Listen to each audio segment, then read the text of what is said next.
Qala rabbi syrah li sadri wa yassir li amri wahlul 'uqdatam min lisani yafqahu qawli. Tuan-tuan muslimin muslimat yang dirahmati Allah, sempena PKP ni lah kita mengadakan pengajian. Sebenarnya sebelum PKP kita dah ada dah, musim PKPB baru ni kita memang dah jalankan dah. Lebih kurang dalam 16 siri, lebih kurang saya tak bilang betul-betul. Kita akan, pihak kami di kru kami akan editing kembali video-video ni, rename kembali nama-nama video supaya anda tak keliru. InsyaAllah mulai pada malam ni kita ambil sedikit masa, dan selepas ini anda akan ikuti, insyaAllah dapat ikuti di YouTube daripada siaran awal sampailah kepada siaran yang malam ini. Dan kita berjumpa pula selepas ini pada siaran yang malam lusa. Nah, esok tak ada. Kita bagi peluang kawan-kawan kita tertinggal boleh ikuti yang rakaman kita di YouTube, insyaAllah. Itu kita buat pelan-pelan, sebab kita tidak lain dan tidak bukan, matlamat kita adalah untuk menyempurnakan kita punya tanggungjawab, wajib kita, iaitulah kita kena tahu tentang sifat-sifat, clear, tentang sifat-sifat hati 10 yang wajib, 10 yang kena kita beramal, wajib kita amal dalam diri kita, dan 10 yang keji yang kita wajib buang daripada diri kita, iaitu 10 terpuji dan 10 yang terkeji. Nak tahu macam mana 10 keji, 10 yang terpuji ni kalau kita tak belajar tentang dia. Baiklah, jadi kita nak tahu tentang muka surat mana malam ni, kita tengok pada kitab kita muka surat 29. Baiklah, marilah sama-sama kita menghadiahkan Al-Fatihah kepada pengarang kitab kita, iaitu Syekh Abdul Qadir Al-Mandili Al-Indonesi, berasal dari Indonesia, juga daripada Indonesia, di mana di Al-Mandili, Mandeling, dan dia ni meninggal di Makkah Al-Mukarramah. Bismillahirrahmanirrahim. Berkata Tuan Musannif rahimahullah ta'ala pada muka surat 29. Kitab kita muka surat 29.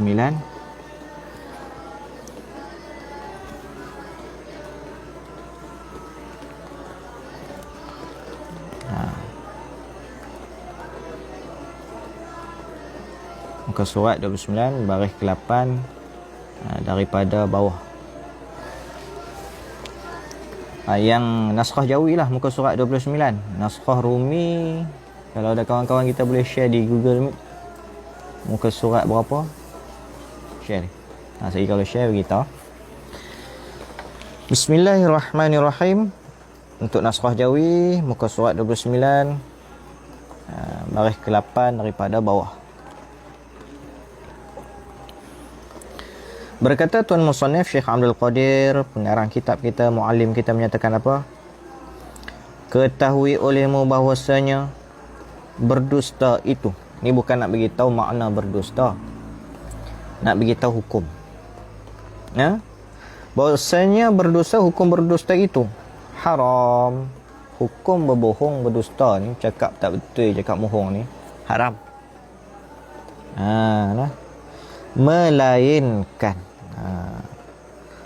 melainkan, yakni kecuali, nak beritahu di sini bohong, cakap dusta ni haram, tapi ada kecuali dia yang kata cakap bohong tak haram. Ni yang kita abang pada pertemuan kita yang telah lalu. Kita ni kalau kira-kira tinggal mungkin dalam 22 siri lagi lah. Kalau nak banyak sangat pun mungkin lagi 25 siri habis khatam dah kita ni. Selesai dah lah tanggungjawab fardu ain kita, mengetahui 10 sifat yang terpuji, yang perlu, yang wajib kita amal di hati sanubari kita, dan 10 sifat yang terkeji yang wajib kita tolak daripada hati sanubari kita. Ada komen? Okey, mohon maaf, kitab Rumi muka surat 74. Kitab Rumi muka surat 74. Kita bukan nak suruh sangat ikut yang Rumi. Sebab naskah asal kitab ni naskah dia Jawi. Ikut hak asal Jawi lah. Tapi paling tak ada sangat. Tak boleh sangat-sangat dah. Tak apalah ambil Rumi. Kata kami tak boleh ni, Jawi ni tak reti. Kami dulu pun tak reti juga. Kita mula pelan-pelan, bukan kami kata kami awal-awal reti terus. Tak. Mula daripada tak reti sampai kepada reti lah malam ni. Kira reti malam ni, baru malam ni. Yang maklumkan kitab Jawi muka surat 29, kitab Rumi muka surat 74. Baiklah. Jadi kata Tuan Musannif, ketahui olehmu bahawasanya berdusta, yakni hukum berdusta lah, bukan nak beritahu maksud berdusta, bercakap bohong tu, itu haram. Hukum berdusta pada hukum, apa dia hukumnya? Haram. Melainkan kecuali ada di situ, ada kecuali di situ, ada syarat dia lah yang kata kerana kecuali, melainkan kerana sangat berhajat kepadanya. Berhajat kepadanya tu pun tengok syarat lah. Bukan semua berdusta ni, bercakap bohong ni, hukum dia haram. Tapi bukan semua haram. Melainkan kecuali ada juga yang tak diharamkan. Sebab apa? Kerana sangat berhajat. Di sini ni ada syarat. Berhajat seperti apa? Misal saya cerita di bawah. Namun sebelum itu jadi yang kata kita kena tahulah bahawa berdusta tu hukum asal dia haram. Asal kepada berdusta, berbohong tu hukum dia haram. Kalau kata jadi tak haram pun, jahil tak apalah. Jahil tu ada syarat dia. Jahil yang ma'zur lah. Jahil dengan sebab baru masuk Islam. Jadi dia tak tahu apa, baru masuk Islam, dia bohong. Tak apalah. Atau dia baru aqil baligh. Baru aqil baligh, baru balik, tak tahu apa lagi pasal hukum kata bohong ni berdosa. Atau dia ni dah tua lah, tapi dia baru sembuh daripada gila, dia tak tahu kata bohong ni berdosa. Ataupun dia duduk jauh daripada ulama, dia tak tahulah tentang kata hukum kata bohong tu sebagai berdosa. Jadi di sini fahamlah kita bahawa yang kata ketahui olehmu bahawasanya berdusta itu haram, asal hukum dusta haram dan terkecuali bagi yang jahil. Jahil macam tadi, macam yang kita abang tak sah ni. Begitu juga haram, apa dia maklum kepada kita, haram memang haram ni bagi kita yang macam kita tak boleh habaq kata jahil. Jahil seperti mana kita habaq ni. Kita sebab itu kita kena belajar. Sebab nak perselesai jahil kita, kalau tidak duduk berdosa, duduk dalam dosa sebab tak tahu. Bukan sebab seperti jahil yang diuzurkan oleh syarak tadi, tapi sebab kita sengaja tak mau nak belajar, maka duduk kita dalam jahil. Jadi nak kena pelepah lah kejahilan diri kita ni dengan kita belajar ni. Jadi hukum kita mengaji ni, duk mengaji lala ni nak pelepah daripada berdosa ni. Minum kopi berdosa, duk tengah makan nasi lah ni pun berdosa, duk tengah buat apa lah ni pun berdosa, tidur berdosa, tengah rehat dengan keluarga pun berdosa. Sebab apa? Belum selesai kewajipan fardu ain, iaitu jahil tentang perkara-perkara yang membebaskan kita daripada dosa tak tahu fardu ain, jahil fardu ain. Tu jahil yang ma'zur. Jahil dengan sebab masuk Islam, sebab baru masuk Islam. Sebelum ni dia tak tahu, dia memang jahil, dia tak tahu apa-apa. Baru masuk Islam, baru dia tahu. Sebelum ni dia tak tahu, baru masuk Islam, orang kata hai tak boleh cakap bohong lagu ni. Tak boleh cakap bohong lagu ni. Tak saat ni kerana berhajat kan. Hak ni nak habaq kata di sini yang terlepas daripada dosa, yang terlepas daripada haram ni, ada lagi syarat di sini, mestilah dia tu kata tak berdosa, tak haram dia tu. Dia cakap bohong tu ada syarat lagi. Ni jahil yang diuzurkan, jahil yang makzur, jahil yang diuzurkan, jahil yang dibenarkan oleh syarak. Syarak benarkan dia jahil mana? Pertama dengan sebab dia baru masuk Islam. Banyak benda dia tak belajar, bukan dekat bab cakap bohong. Sebelum ni kaki bercakap bohong. Masuk Islam ni kena berubah dah kan. Tapi nak buat lagu mana? Tak tahu lagi. Banyak benda dia nak kena pelajar ni. Kadang sunat pun tak. Orang mereka takut dengan sunat. Sunat ni masa nak semayang baru wajib. Jadi kena semayang, belajar semayang slow-slow. Kut celah-celah tu nanti. Kerak potong lah. Mereka duk takut atur lah ni. Sedangkan hak tu masa nak semayang baru kena bersuci. Tu. Jadi jahil dia tu, tak tahu dia tu sebab dia baru masuk Islam, atau dia baru aqil baligh.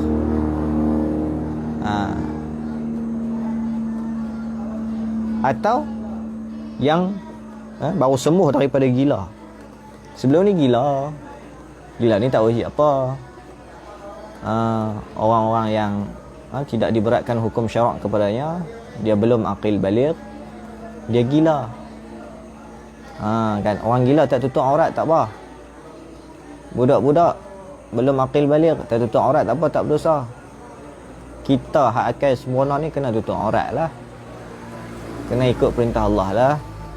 Jangan pakai seluar pendek, jangan pakai ketat, jangan tak pakai tudung. Kita ni orang yang berakal. Kecuali kita orang yang tidak berakal, kita orang gila, maka tak wajiblah kepada kita menutup aurat. Maka kita ni diajar untuk husnuzan kepada orang yang tak tutup aurat, mungkin dia gila. Kena husnuzan. Jangan duk kata lah, kata tak tahuan. Saya duk kata husnuzan, dia ni gila kot, tak apalah. Kan? Kata alim ulama, macam tu tak apa. Tapi kalau boleh nak tegak dengan cara jangan sampai kasar. Ni terus hukum dia, ni tak boleh, ni buat macam ni neraka, tak mau macam tu. Kita ni Nabi ajak kepada kita ud'u ila sabili rabbika bil hikmah. Kecuali lah habis jalan hikmah digunakan habis dah, barulah boleh kita nak berkeras dengannya. Sebab mula-mula dengan hati, lepas tu baru dengan tangan. Tangan yang ni kekuasaan lah, tak boleh selemah-lemahnya dengan hati lah. Baik. Jadi hak kata ketahui olehmu bahawasanya berdusta itu haram, yang ni hukum berdusta itu haram tu, melainkan dia ada syarat. Melainkan di sini maksudnya ada syarat. Syarat mana? Syarat yang pertama jahil yang diuzurkan. Mana misal yang syarak benarkan, yang syarak benarkan keuzuran kepada jahil, yang ni jahil dengan sebab masuk Islam. Jahil dia ni, sebelum ni dia jahil, dia baru aqil baligh, dia tak tahu lagi. Ataupun dia baru sembuh daripada gila. Sebelum ni dia gila dan dia baru sembuh. Atau duduk jauh daripada ulama, dia baru berjumpa ulama kata tak boleh cakap bohong ni haram. Dia baru tahu. Maka sebelum-sebelum ni kira tak berdosa, tak apa. Tak apa. Ni sebab dia dibenarkan oleh syarak. Yang syarak tak benarkan bila mana kita jahil tapi kita ni aqil baligh. Yang syarak tak benarkan kita ni jahil tapi kita ni apa dia? Islam lama dah, bukan baru masuk Islam.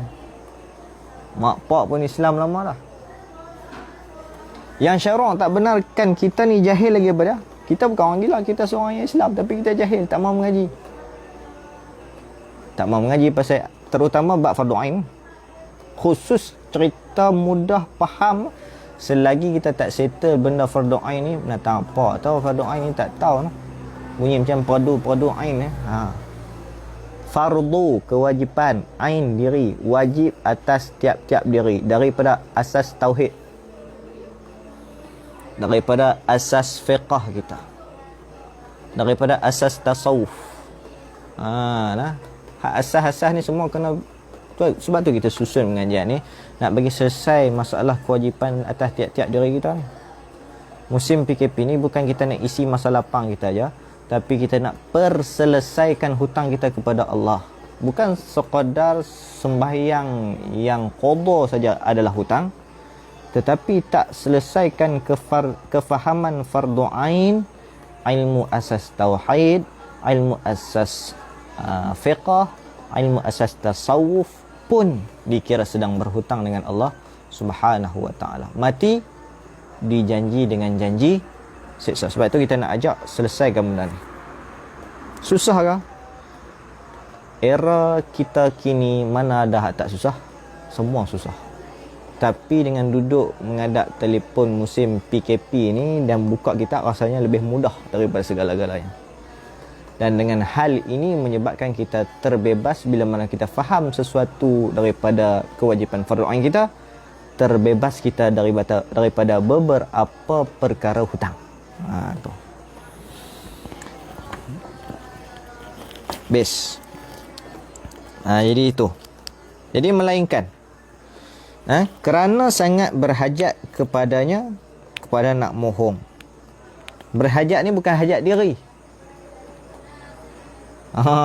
Berhajat di sini dia bagi tahu, tulis di situ kitab kita tu bukan adalah hajat nafsu kita, bukan, tetapi hajat syar'iyah, hajat yang syarak benarkan.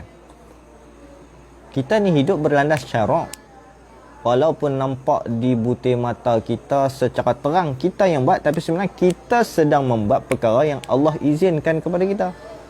Allah izin kita buat macam ni, kita buat. Allah tak izin kita buat macam ni, kita jangan buat. Begitu.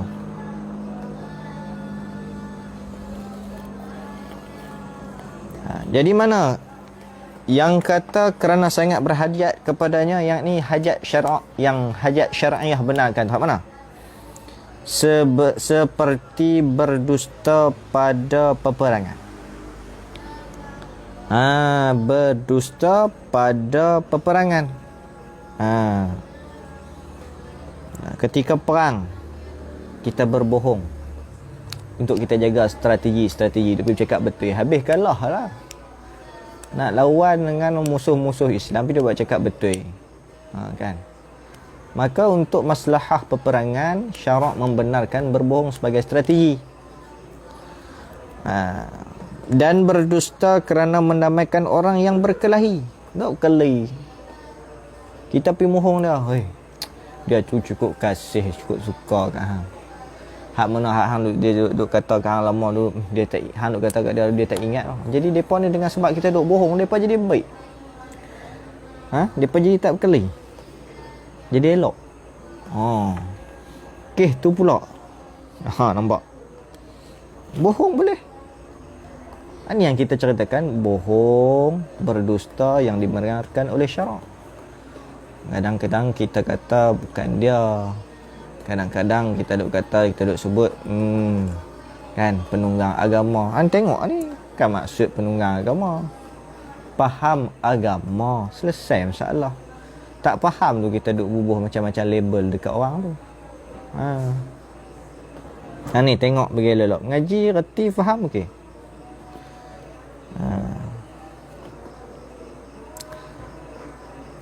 Dan berdusta suami tak kala ingkar ia suami di hadapan isterinya, bahawa ada madunya lebih kasih kepadanya. Ni bab kahwin dua. Bab kahwin dua. Dia kata, contoh kita buat misal A dengan B, bini dia. A ni dia cukup suka dengan hang masak masam pedas apa baru ni aku buat pi kat dia kata sedap. Ngono kah? Jadi baik. Tu, jadi baik, jadi rapat, elok. Pasal apa? Bukan abang kata boleh lelaki bohong dengan syarat izin lah. Lebih-lebih tak boleh juga. Kita pun menjaga dalam bab ni. Seorang lelaki yang berbohong untuk mendamaikan orang yang berkelahi, ataupun perempuan mendamaikan untuk yang berkelahi, tak ada masalah. Begitu juga lelaki yang ada isteri, suami yang ada isteri, nak mendamaikan isteri, menggunakan pembohongan yang dibenarkan oleh syarak. Sebab tu kita ni kadang-kadang dah allergic lah dengan benda bohong, maka kita tak guna lagi pakai benda yang bohong. Sedangkan bohong itu dibenarkan. Macam pengajian kita yang terdahulu, bohong memang ada nama bohong, dan di situ terbagi kepada dua, ada bohong yang mendapat pahala, ada bohong yang mendapat dosa. Begitu juga macam daripada faham kata darurat baru ni boleh makan babi kan? Bukan dia darurat macam baru ni suatu ketetapan daripada yang di-Pertuan Agong, pengisytiharan darurat dari segi menjaga penyakit ni. Bukan darurat hak fiqah tu, bukan dia yang salah faham pula. Dia kata dengar, tak bisa dengar lagi darurat kali ni boleh makan babi, bukan macam tu. Tu. Jadi hak kita belajar hari tu bahawa bohong ni tentu dah nama dia bohong, tapi ada yang dapat pahala, ada yang berdosa. Banyaknya berdosa lah, dapat pahala tu sikit. Manakala bagi itu jugalah dalam soal babi, ada ketika dibenarkan kita makan, bukan haram qat'i. Masa bila? Masa darurah. Tu pun tak boleh kita makan sampai belahak senawa, tak boleh. Habis cari tak ada apa dah, kecuali nampak babi suka-suka. Masa tu dalam hutan, maka di saat itu kita boleh makan babi, dan tak boleh duk buat asam pedas ke, buat selai ke apa ke, bakar, tak boleh. Makan sekadar untuk meneruskan hidup, sampai sedawa pun tak boleh. Makan sekadar hajat.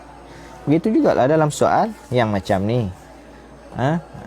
Berdusta juga sebenarnya ada yang dibenarkan, tapi kebanyakan yang tak dibenarkan lah. Sebab tu kena hati-hati dalam menggunakan dusta ni, bohong ni.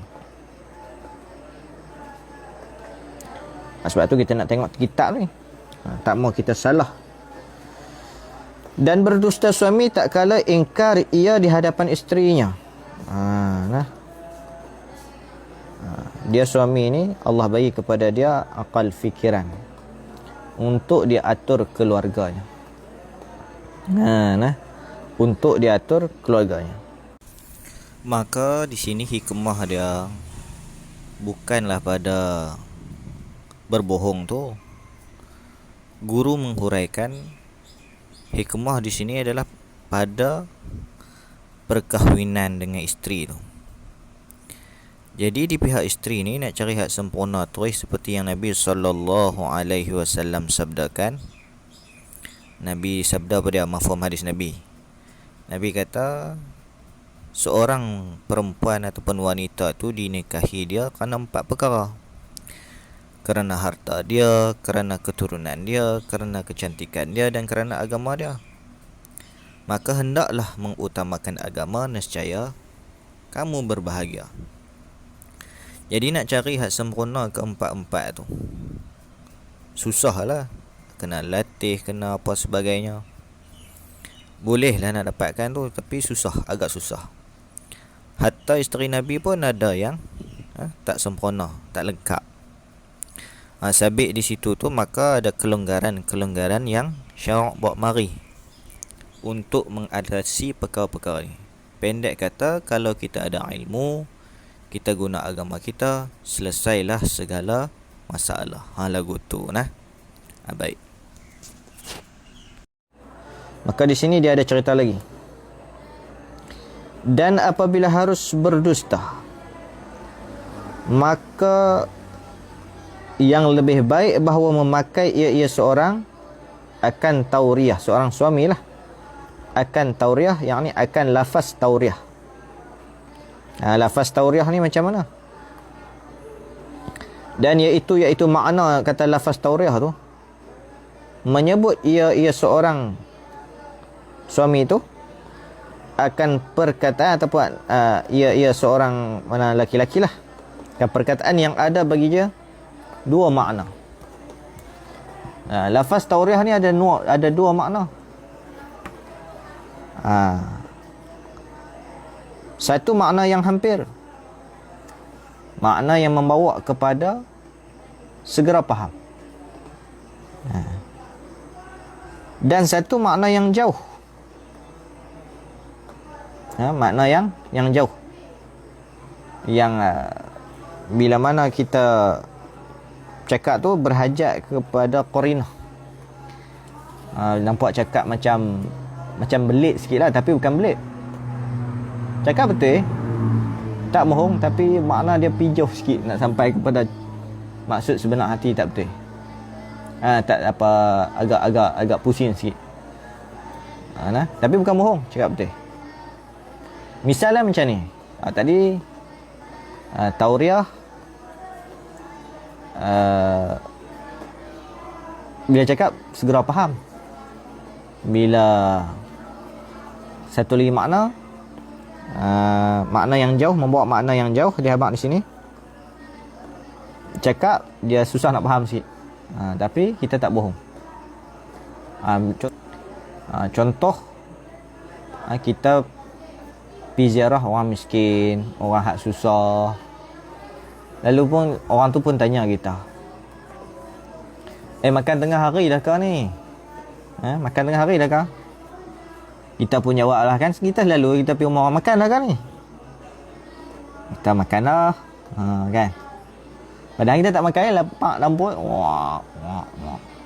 Makan dah kan? Makan dah. Makan bila? Dia tanya, dia pun mula lah makan bila. Kan? Kita jawab dah, makan dah. Memang makan dah. Dia kata makan dah kau ni? Makan dah. Dah makan apa? Kangin jadi. Nak jaga dia. Dia bukan senang sangat. Kita pergi tu nak ziarah dia tengah hari. Musim-musim PKP ni. Kan?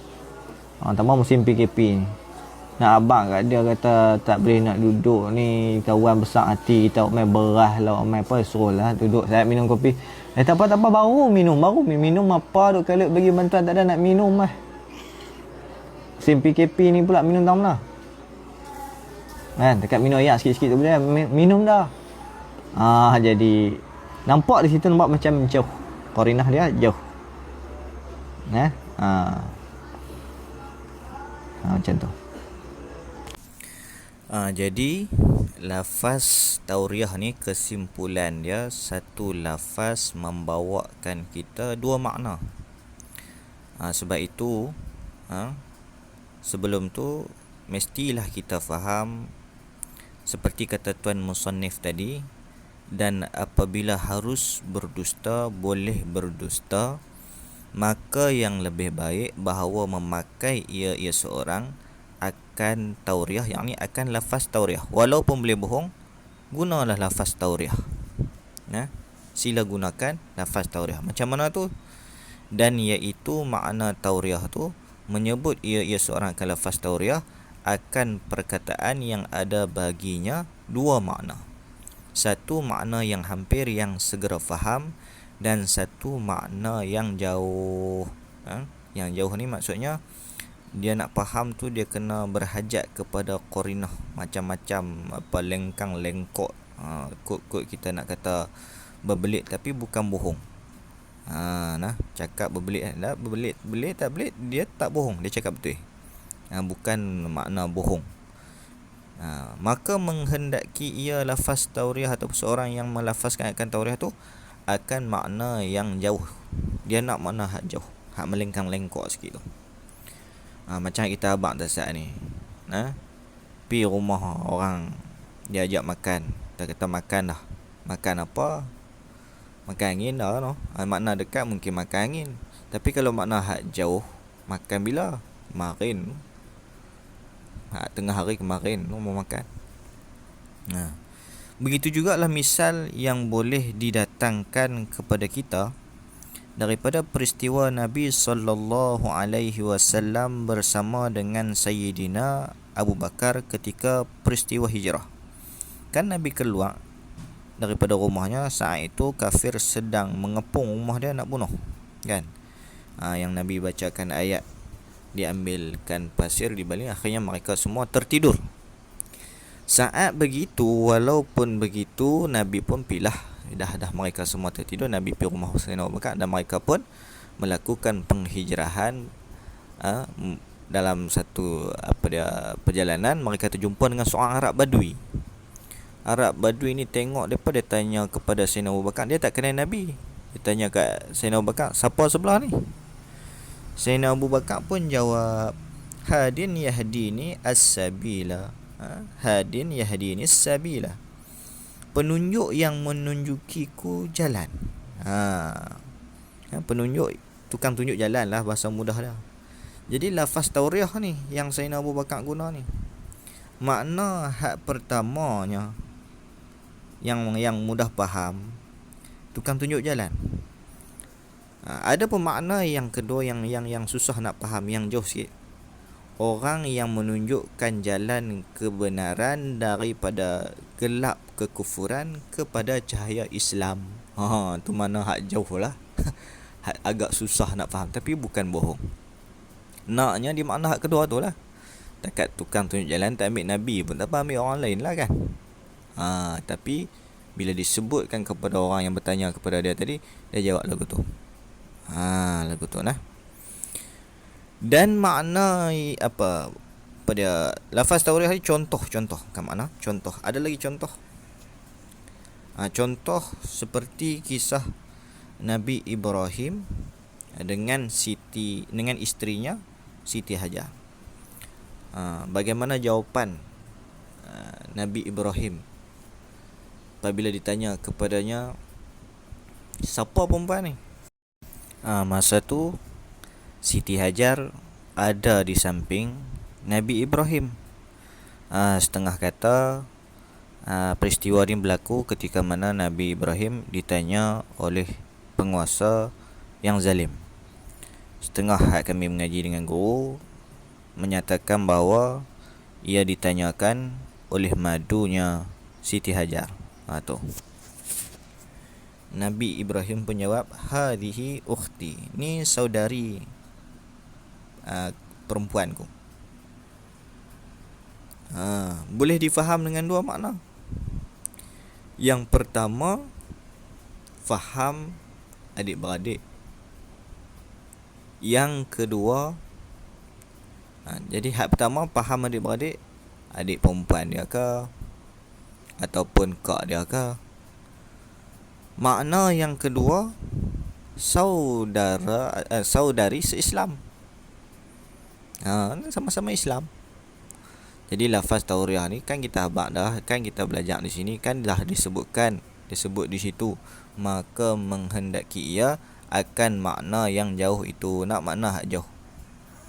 Mana makna hak jauh? Iaitulah makna yang jauh itu, ia ialah saudara se-Islam. Isteri Nabi Ibrahim ni saudara se-Islam. Lagu tu. Tu lafaz tauriah tu. Jadi pun begitu, walaupun dibolehkan, diharuskan oleh syarak untuk berbohong, guna lafaz tauriah adalah sebaiknya. Mohong kan lagu tu? Bukan mohong. Betul tak saudara? Boleh pegang tak? Boleh pegang belakang lah. Semayang batal lah, dah boleh kahwin kan. Jadi situ tak mohong. Betul. Ini syarak izin tu kita kata tadi, bukanlah gunanya bohong ini untuk seorang lelaki melepaskan diri dia, tetapi ini yang syarak benarkan untuk jaga. Kahwin pilah 1 ke 2 ke 3 ke 4 ke.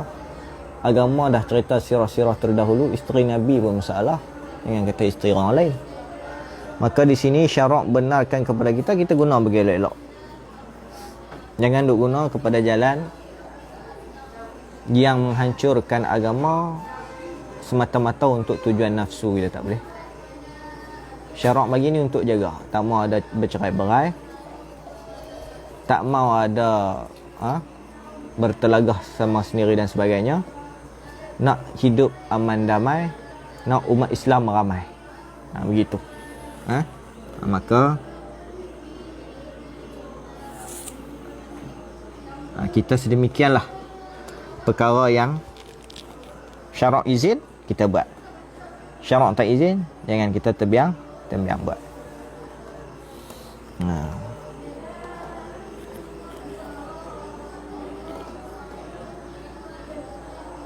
Tu faham noh? Kalau tak faham tak apa, saya tanya balik lah. Orang ni memang dia nampak macam belik sikit lah, tapi nak ajak kepada kita lah, bohong yang macam mana dibenarkan, bohong yang macam mana yang tidak dibenarkan oleh syarak. Habis. Lagi kata tuan musannif, adapun mengumpat, maka ni nak masuk bab mengumpat dah, bab cakap bohong. Hari tu sama hari tu. Bab tamak dalam berkata-kata ni kemungkinan boleh pecah tiga. Pecah tiga. Bab tamak dalam berkata-kata ni bukan tiga, mungkin boleh jadi lima tajuk. Tamak dalam kata-kata. Ni tajuk baru ni kita dah habis 2 bahagian. Ni masuk bahagian yang ketiga malam ni. Malam ni pun saya sebab baru mula, kita cuti kitab ni lebih kurang sebulan untuk kita bagi laluan kepada daurah Tauhid. Ustaz Imam Muda Azhar baru ni dah habis 12 siri. Ni baru dah habis, baru kita start balik. Macam tu kita nak selesai. Nak selesaikan benda-benda wajib kita ni. Jadi slow-slow kita masuk insya-Allah. Ni nak selesai tasawuf. PKP ni perhabis tasawuf. Bertanya fiqh bila? Insya-Allah kami duduk tengah deal dah dengan guru-guru. Kita susun insya-Allah. Yang penting sokongan semua daripada muslimin muslimat yang berkehendak kan. Tuan-tuan tak berkehendak susah kita nak susun. Kalau berkehendak kita usaha susun insya-Allah. Kita ada guru ramai untuk bantu kita semua insya-Allah. Kalau ada yang nak berminat untuk hak fiqh pula, komen-komen lah, sambil-sambil tengok komen kan. Habis ni kita tengok mengumpat pula.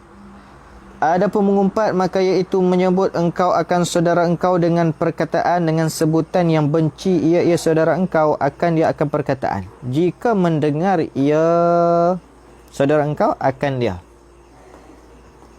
Dengar perkataan tu rasa benci, mengumpat lah. Weh kaki cepok, weh gemuk, weh debak. Dia dengar sakit dengar. Sakit hati tak? Mengumpat. Sakit hati ya, mengumpat tu. Sekalipun kau pernah, padahal kita cakap tu betul, dia memang gemuk kan, nak marah apa? Tapi dia dengar tu, dia rasa benci, jadi mengumpat. Mengumpat ni kita bercakap belakang. Fitnah ni sekalipun benar maksudnya betul. Mengumpat ni kita bercakap betul, memang dia gemuk, tapi dia tak dengar, itu nama mengumpat. Tapi kalau kita cakap tak betul, dia gemuk padahal dia kurus, kita kata dia debak padahal dia tak debak pun, maka di situ jadi fitnah pula. Fitnah dengan mengumpat ni sama. Mengumpat kita bercakap yang apa sifat diri dia betul, memang berlaku pada dia, tapi kita bercakap belakang. Fitnah kita bercakap benda tak betul tentang diri dia. Baik, macam tu. Sama ada engkau sebut akan kekurangan pada diri dia. Sama ada yang sebut tu tentang kurang diri dia, atau pada akalnya. Dia tu kepala dia bukan betul pun kita kata. Dia tu 3 suku aku tengok dia. Jadi mengumpat. Dia tu aku tengok macam dungu. Macam blur. Padahal betul dia blur. Kita kata tu betul. Tak boleh. Tak boleh. Sebab apa? Dia cakap belakang. Dia dengar dia rasa benci. Blur-blur dia pun dengar dia rasa benci yang kita kata kat dia. Hanya kata orang blur tak ada perasaan. Atau pada perbuatannya. Tindak tanduk dia. Atau pada perkataannya. kekurangan pada perbuatannya. Nampak, aku tengok dia macam orang gila orang jawab dah. Tak boleh. Atau pada perkataannya, cakapannya. Dia cakap lagu mana tu, aku tengok. Dia cakap belakang jadi ngumpat. Atau pada kainnya, pada pakaiannya, atau pada lain. Cakap tentang diri dia daripada ujung rambut sampai ujung kaki. Kalau dia dengar benci, itu mengumpat namanya. Telah berfirman Allah Subhanahu wa taala, "Wala yaghtab ba'dukum ba'dha ayuhibbu ahadukum an ya'kula lahma akhihi maitan fakarihtumuh." Angka 1 di bawah surah Al-Hujurat ayat raqam 21. Ayat raqam 12.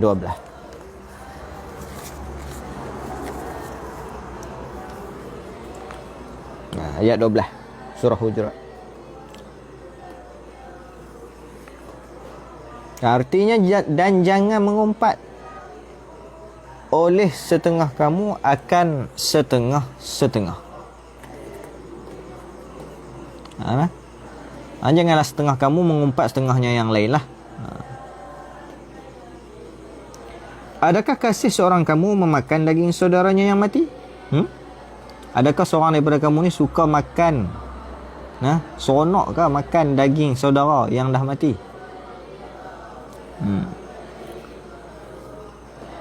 Mau macam tu? Maka benci kamu, maka kamu pun tak suka, kan? Tentu kita rasa jijik, kotor makan daging saudara. Makan daging hak viral baru ni pun rasa nak termuntah. 40 tahun makan daging tak halal. Tu dia. Nak lagi makan daging saudara? Tak lah. Bukan dia lah. Dia tak mau.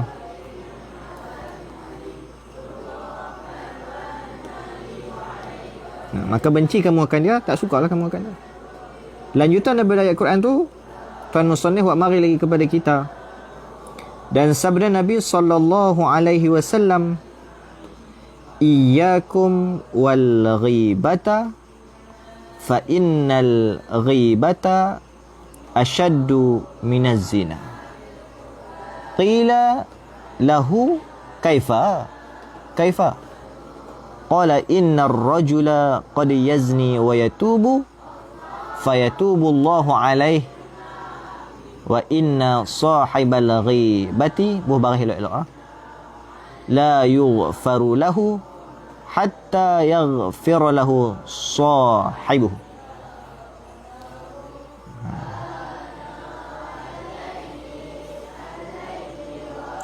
Artinya jauhkan oleh kamu akan diri kamu dan takut oleh kamu akan mengumpat. Hati-hatilah. Takutlah kita ni, awasilah kita ni, berasa gerunlah kita ni dengan sifat mengumpat. Sebab apa? Kerana bahawasanya mengumpat itu lebih bersangatan daripada zina. Sebab zina itu dosa dia lebih besar daripada zina, kata Rasulullah sallallahu alaihi wasallam. Lepas tu tak apalah. Dikatakan bagi Rasulullah sallallahu alaihi wasallam, lalu katalah depa ni kepada Rasulullah, betapa, macam mana?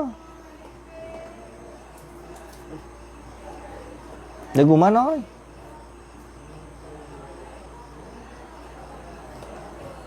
Macam mana yang kata besar daripada zina ni? Mengumpat. Mula duk faham kata zina tu besar dah. Ni mengumpat pada zina, boleh berzina balik lah kalau macam tu. Faham macam tu pula dah. Sebab tu mengaji kita ni tak mau sekat-sekat, mau faham betul, tak mau mengaji sekat-sekat macam tu. Dari segi mana tu kena tengok. Dikatakan bagi Rasulullah, lalu dia bertanyalah macam mana ni, tak faham ni. Maka jawab Rasulullah, kerana apa? Dia tanya lagi, kerana apa mengumpat itu lebih bersangatan daripada zina? Bersabda ia, ya Rasulullah, kerana bahasanya seorang laki-laki itu terkadang berzina ia dan taubat ia, maka menerima Allah Ta'ala akan taubatnya. Terkadang yang berzina ni, bukan semualah zina ni, memanglah dia menghancurkan segala amalan, berat zina ni. Terkadang adalah setengah-setengahnya, terkadangnya bila mana dia berzina, dia taubat, Allah terima. Sebut terkadang lah. Tapi selalunya wal'ayazubillah, Allah tak terima. Tapi Allah tu maha menerima. Jangan putus asa lah kita ni. Cuma jangan duk harap kata Allah terima. Bila kita nak buat dosa, kita duk harap Allah terima. Jangan. Tapi kalau kita dah terlanjur, maka kita berdoa kepada Allah, mohon kepada Allah, buat segala kebaikan, hajat kepada Allah, bagi semangat semua infak kita. Moga-moga Allah terima amal kita, Allah terima taubat kita. Buat belaka. Bila? Bila ambil. Jadi kita buat tu semua, kita niat nak mendapatkan redha Allah Subhanahu wa ta'ala kepada kita. Jadi bila mana kita melakukan sesuatu kesalahan, misalnya seperti berzina ni, terkadangnya berzina ia dan taubat ia, maka menerima Allah Ta'ala akan taubatnya. Dan bahasanya orang yang mengumpat itu tiada diampuni baginya hinggalah mengampuni baginya, bagi orang yang mengumpat itu, oleh orang yang diupatnya. Zina dosa dengan Allah. Kalau mengumpat apa dia jadi, kita ni nak kata kepada dia mohon maaf, mohon taubat dah dengan Allah, tak cukup lagi, kena pergi berjumpa dengan dia, minta maaf dengan orang yang kita mengumpat tu. Kena lagu tu sampai tahu tu. Tu dia berat. Berat. Sebab itu kita jangan kita rasa mudah dalam soal ni. Yang kita rasa mudah dalam soal ni, bermudah-mudah tak mau. Tu. Habis. Itu hadis Nabi SAW.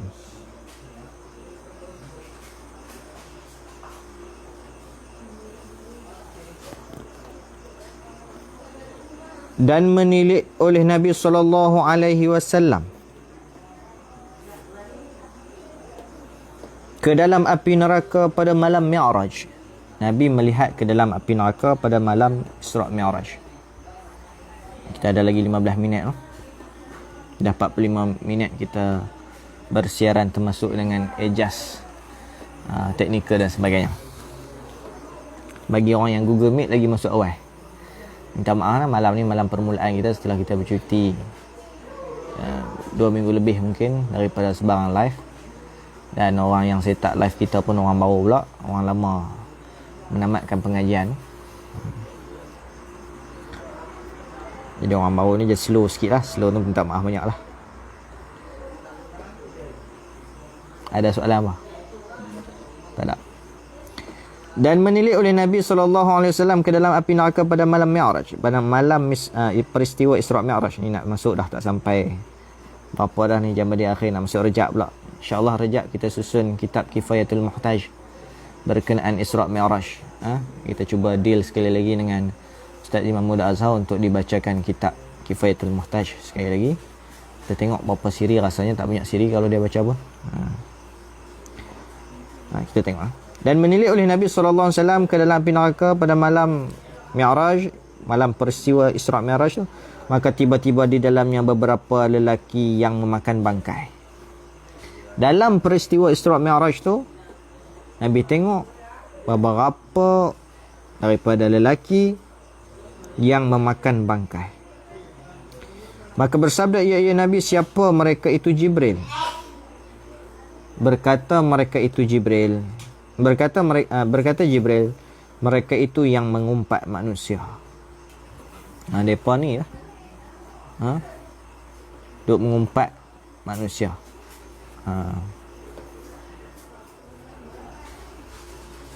Jadi dalam malam peristiwa Isra' Mi'raj tu, ada rupa beberapa lelaki makan bangkai tu rupa manusia.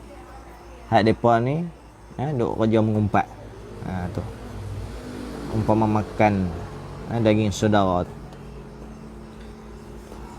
Dan ketahui olehmu bahawasanya mengumpat itu haram dengan ijma', dengan kesepakatan ulama, haram. Melainkan ada lagi kecuali dibolehkan juga mengumpat. Lah, ingat kamu mohong saja sebahagian dibenarkan. Mengumpat pun ada juga yang dibenarkan. Apa dia pula dah? Jadi ada 6 golongan yang dibenarkan kita mengumpat kepada dia. Pertama, orang yang mengadu kepada raja, berkata ia si anu menzalim ia akan daku. Seorang tu dia telah menzalimi aku, wahai pemerintah, wahai Tok Hakim. Boleh kita adu. Walaupun betul dia buat kat kita, tapi kita dibenarkan untuk mengadu kepada pihak polis ke, tak nama mengumpat, pihak hakim ke, tak nama mengumpat. Jadi dibenarkan untuk kita adu kepada raja ke, pada pemerintah ke, pada pihak berkuasa ke, dan menyebut ia akan kejahatannya. Seorang yang dizalimi menyebut tentang kejahatan sianu. Boleh sebut satu-satu. Ini umpatan pada golongan pertama yang dibenarkan. Yang kedua, orang yang minta tolong pada menghilangkan maksiat. Yang kedua, orang yang minta tolong pada menghilangkan maksiat.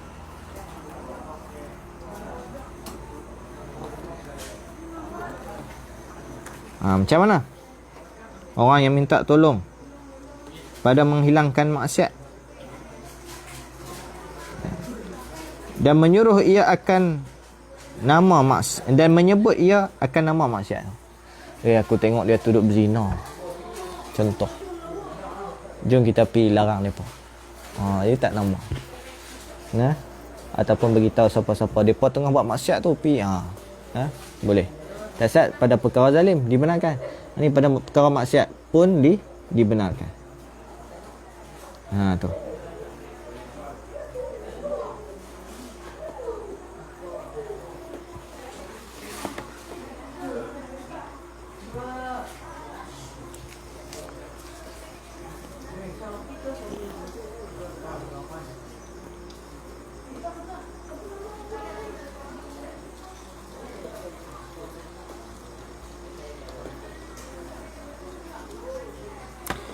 Yang ketiga, orang yang minta fatwa apabila berhajat kepada menyebutkan pertanyaan seperti berkata oleh isteri, suami aku seorang yang kikir, yang kedekut, tiada memberi ia bagiku akan yang melai pada nafkah. Aku dapat nafkah yang tak cukup. Maka adakah harus aku ambil daripada hartanya setengah yang memada bagiku? Boleh tak aku ambil sikit habuan bagi pada untuk aku sebagai nafkah? Kan, dia pergi mengadu kat hakim mahkamah syariah tentang nafkah dia.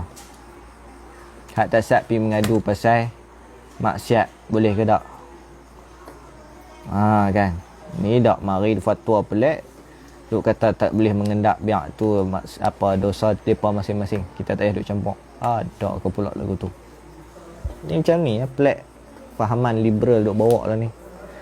Kan, jangan ada benda-benda pelik macam tu.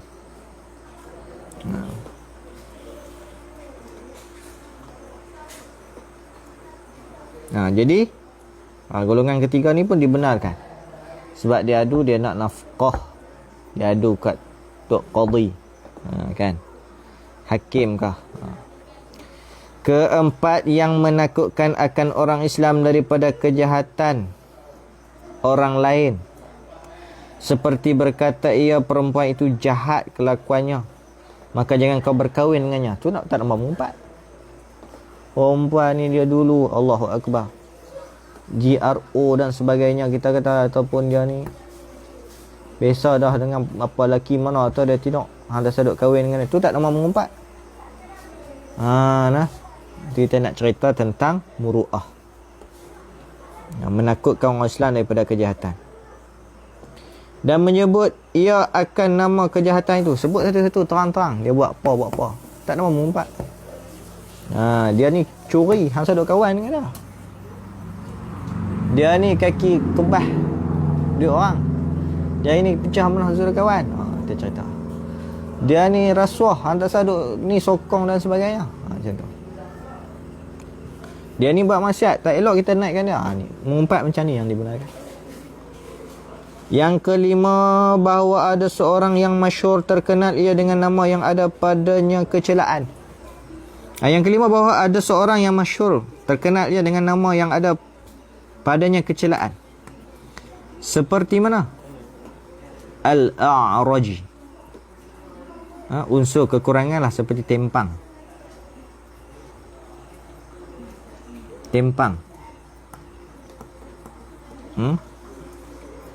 Artinya yang capek. Masyhur ia dengan nama yang ada padanya kecelaan, seperti Al-A'raj, artinya yang capek. Mari di sini kita pergi panggil nama dia betul, orang tak kenal dia. Nama dia betul dah. Minta maaf lah. Mak Boye. Lo tu Pak Long Capek tu. Oh, Mak Capek. Oh, Mak Capek kenal sangat. Sebut nama lain tu orang tak kenal. Dia terkenal dengan Mak Capek, Mak Sepana, Mak Rebau, Mak Lembu, Mak Kera.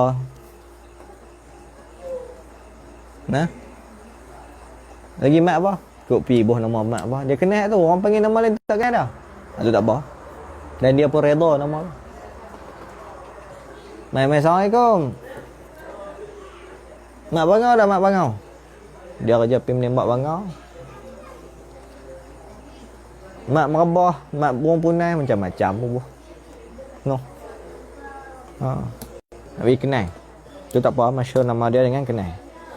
Yang keenam, bahawa ada yang menzahirkan kejahatannya, maka harus disebutkan kejahatan yang dizahirkannya. Seseorang yang menunjuk-nunjukkan kejahatan dia buat silap, buat salah.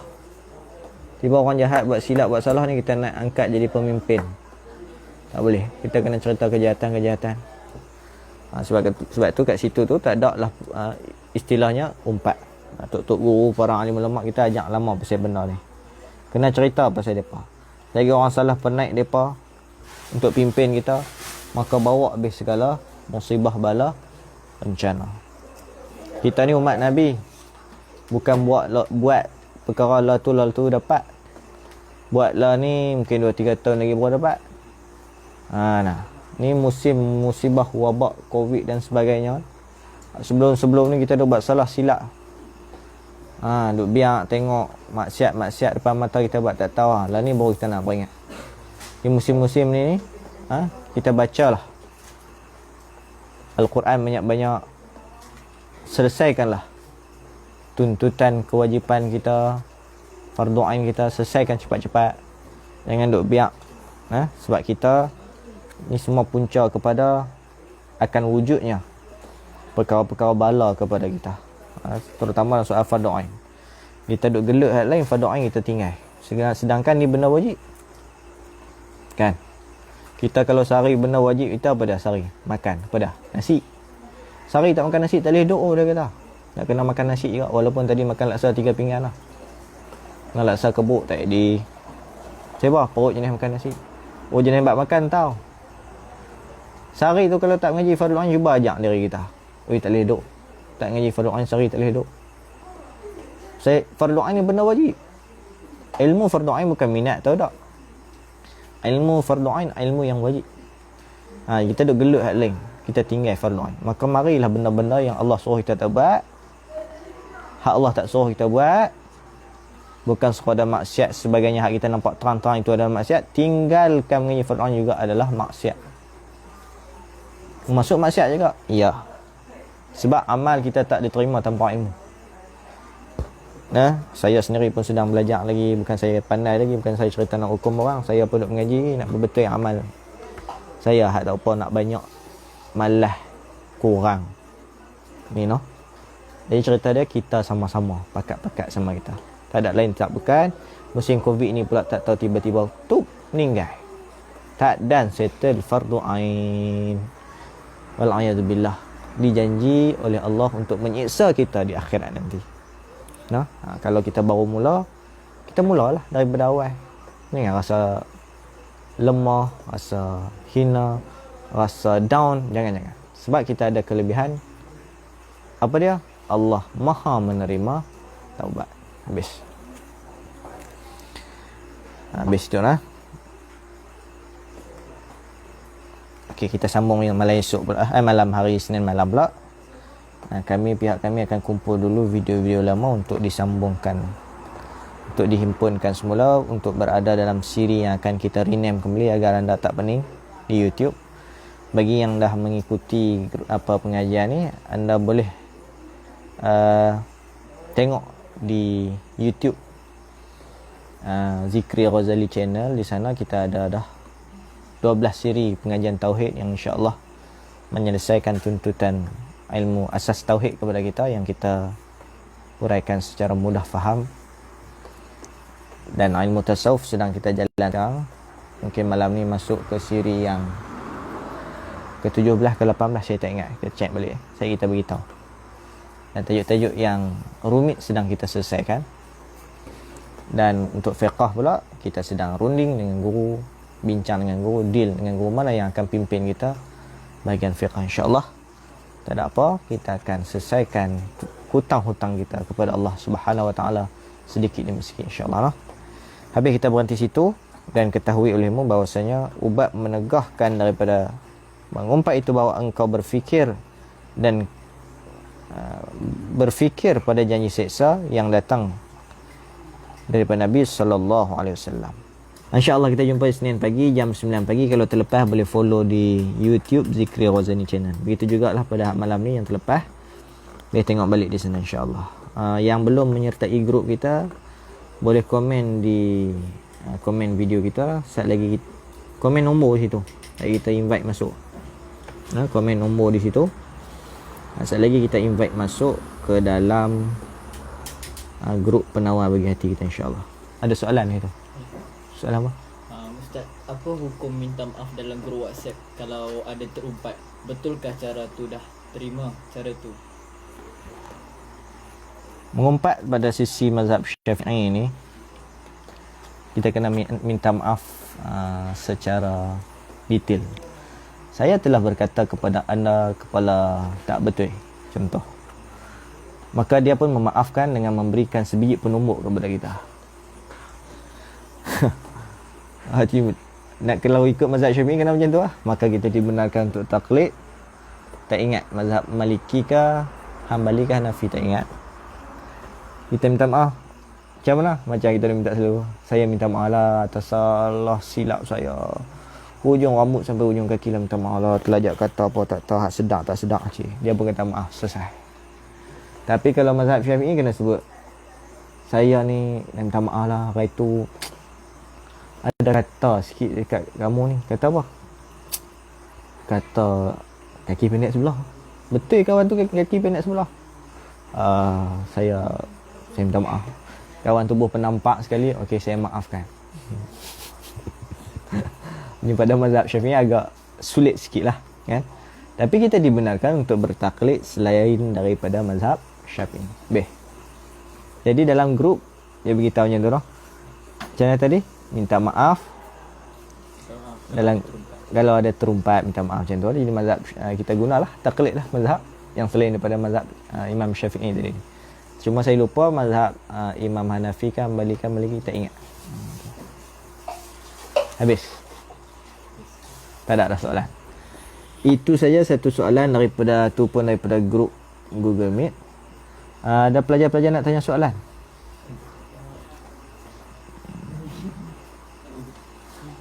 Pelajar-pelajar pun tak ada soalan. Mereka nak tanya bila kami cuti. Tak, kita tidak ada pergerakan keluar masuk PKP, kerah duduk ni. Habis di situ saja insya-Allah. Wallahu taala a'lam. Ada soalan itu? Tak ada. A'udzubillahi minasyaitonir rajim. Bismillahirrahmanirrahim. Alhamdulillahirabbil alamin. Wassalatu wassalamu ala asyrafil mursalin sayyidina maulana Muhammad wa ala alihi washabbihi ajma'in. Allahumma rabbana atina fid dunya hasanah fil akhirati hasanah wa qina adzabannar. Subhana rabbika rabbil izzati amma yasifun wa salamun alal mursalin walhamdulillah. Qabbalallahu minkum.